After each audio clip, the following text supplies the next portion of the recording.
Hi, everyone. I'm Kara Sundlin, and today we are going to be talking about maybe some of the pains you're having. Maybe you think, do I need a knee replacement or something along those lines? Orthopedic Surgical Partners is dedicated to delivering superior orthopedic care right here in our state. So joining me now is Dr. Robert McAllister. Also with me today is one of his patients, Ginny Daly. Thank you both for being here. Thanks for having us. Yeah. So, Ginny, let me start with you. A lot of people I know will think, gosh, I don't know if I need a knee replacement. What was happening to you? What kind of pain were you living with?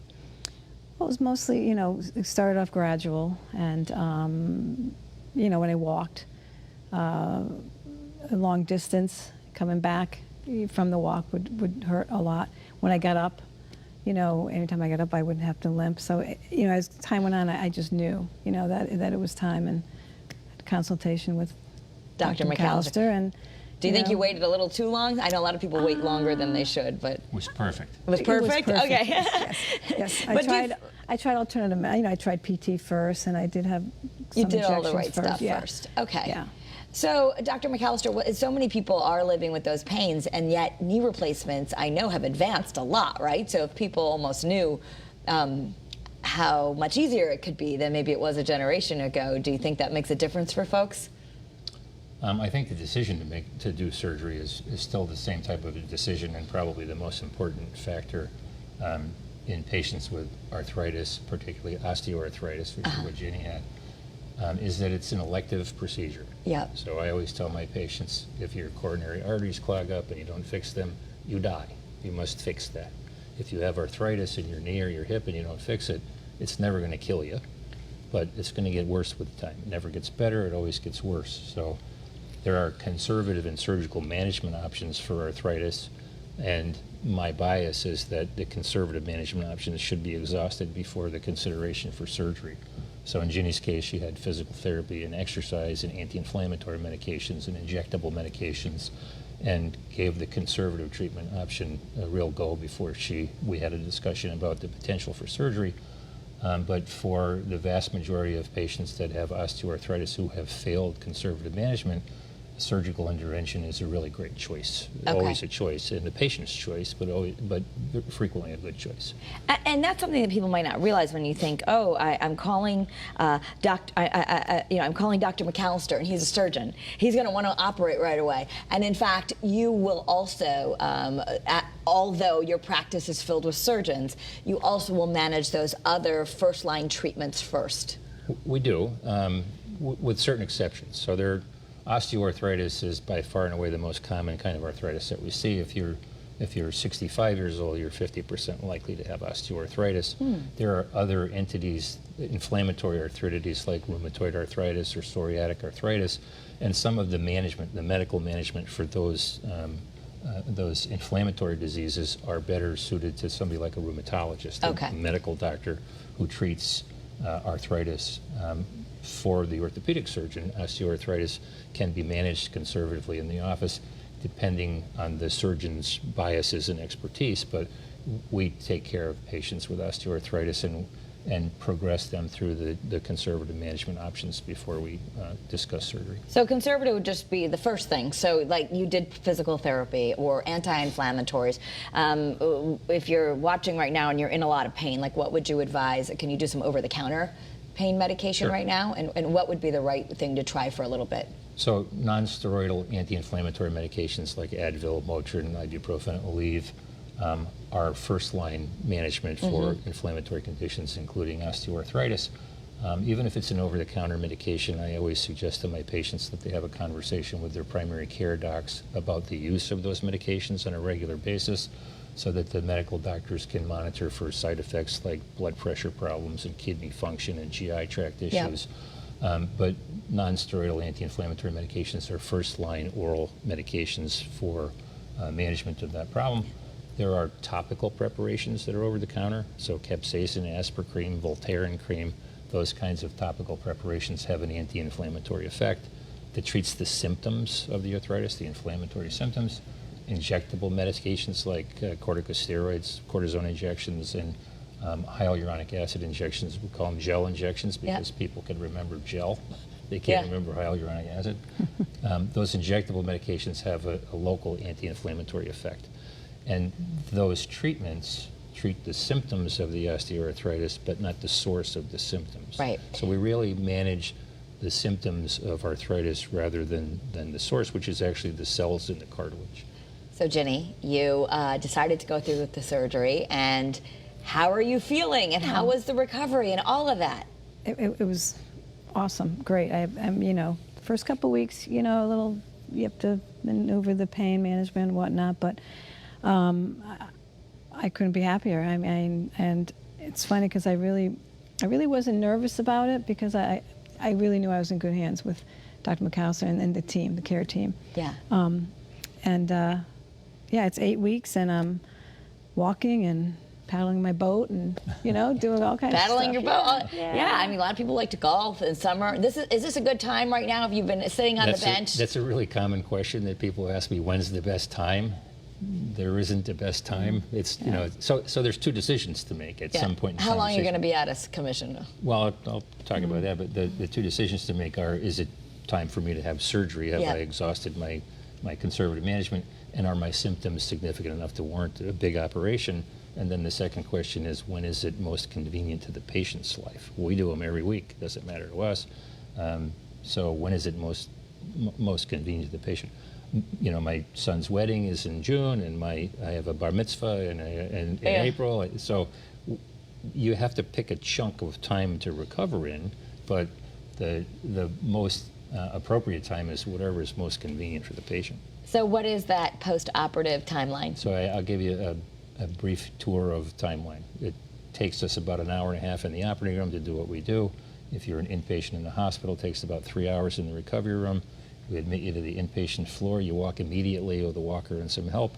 You stay usually a single overnight. In Jenny's case, she was healthy enough to be able to go home on the same day of her operation.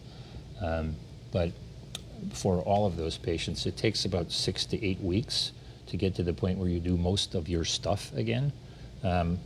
Walking normally within a few days, driving a car within 2 or 3 weeks, back to work. In Ginny's case, she was back to work today. I think it's her first day back to work.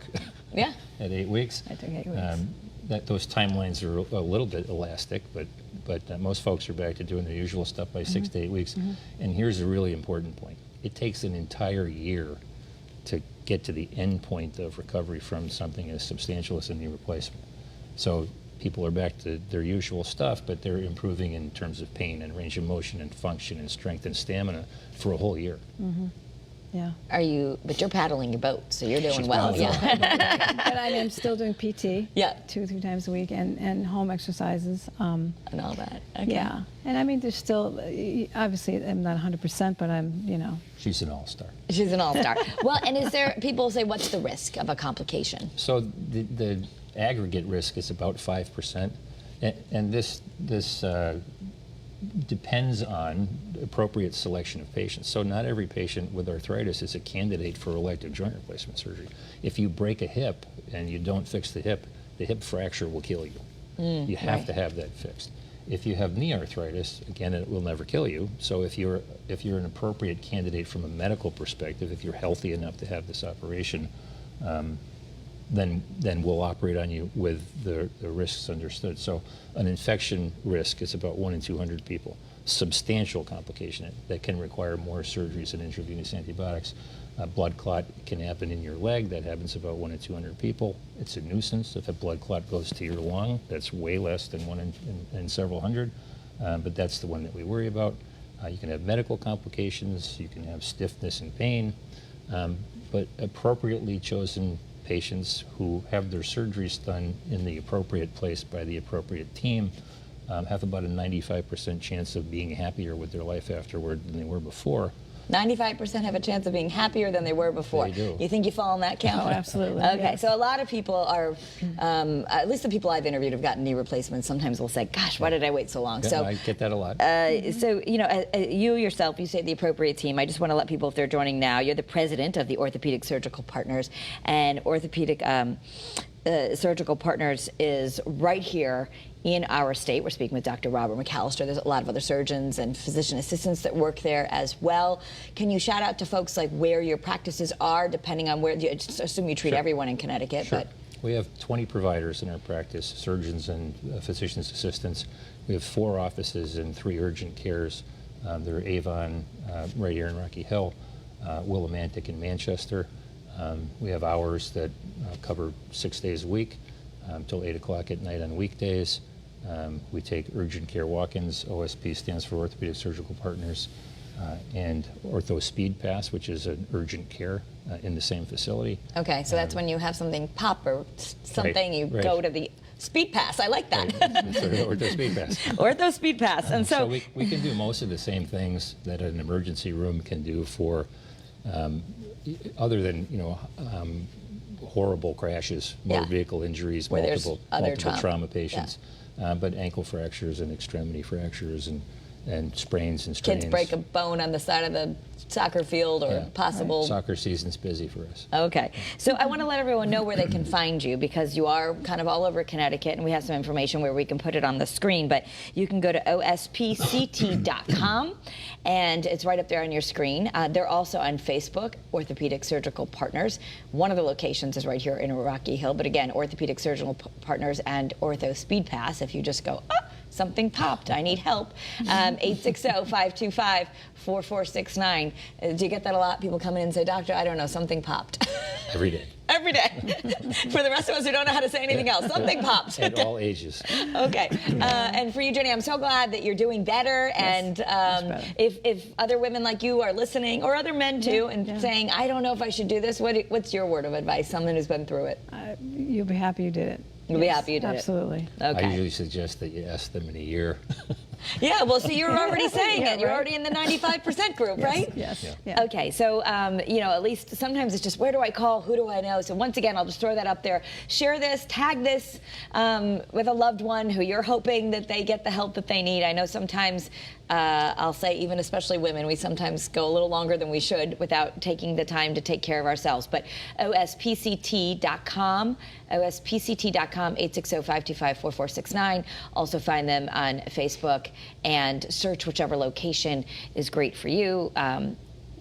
Dr. McAllister is right here, but I know you have other partners at all different locations who have different specialties. And I was looking at your website. Everyone describes what they're great at. So depending on what popped, you have somebody, right? Right. I think if you go to that website, it lists all of the providers and all of their subspecialties and Yeah. all of the locations that they particularly work.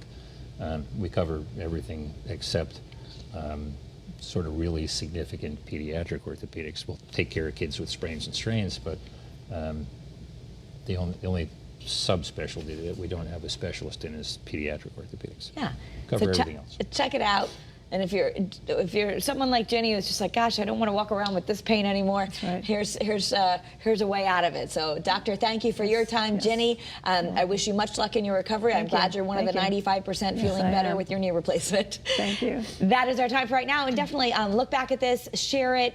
Maybe your loved one can listen and make that appointment, because it's about time, right? Yes. Yes. All right. Have a great day, everyone.